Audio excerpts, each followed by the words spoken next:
ಇನ್ನು ಇದೆಲ್ಲ ಸಾಲದು ಅಂತ ಕೊರೋನಾ ಈಗ ಬೇರೆ ಬೇರೆ ರೂಪದಲ್ಲೂ ಕೂಡ ಕಾಣಿಸ್ಕೊಳ್ತಾ ಇದೆ. ಬೇರೆ ಬೇರೆ ದೇಶದಲ್ಲಿ ಬೇರೆ ಬೇರೆ ರೂಪದಲ್ಲಿ ಕಾಣಿಸ್ಕೊಂಡಿರುವಂಥ ಕೊರೋನಾ. ಸಿಂಗಾಪುರ, ಹಾಂಗ್ಕಾಂಗ್ನಲ್ಲಿ ಮತ್ತೆ ಕೊರೋನಾ ಹೊಸ ತಳಿ ಪತ್ತೆಯಾಗಿದೆ. ಮೇ 3ನೇ ತಾರೀಕಿನಿಂದ ಕೊರೋನಾ ಪ್ರಕರಣಗಳು ಜಾಸ್ತಿ ಆಗ್ತಾ ಇವೆ. ಗರಿಷ್ಠ ಮಟ್ಟ ತಲುಪಿದೆ ಕೊರೋನಾ ಕೇಸ್ಗಳು.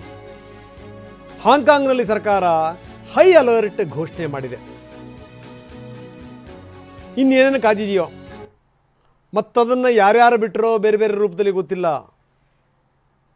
ಕೇಸ್ಗಳು ಈ ವರ್ಷದಲ್ಲಿ ಅತ್ಯಂತ ಗರಿಷ್ಠ ಮಟ್ಟಕ್ಕೇರಿವೆ ಅಂತೆ, ಜಾಸ್ತಿ ಆಗಿವೆ ಅಂತೆ. ಹೀಗಾಗಿಯೇ ಹೈ ಅಲರ್ಟ್ ಘೋಷಣೆ ಮಾಡಿದೆ ಹಾಂಗ್ಕಾಂಗ್ ಸರ್ಕಾರ. ಇನ್ನು ಈ ಕಡೆಗೆ ಸಿಂಗಾಪುರ್ ಕೂಡ ಅದೇ ಸ್ಥಿತಿ.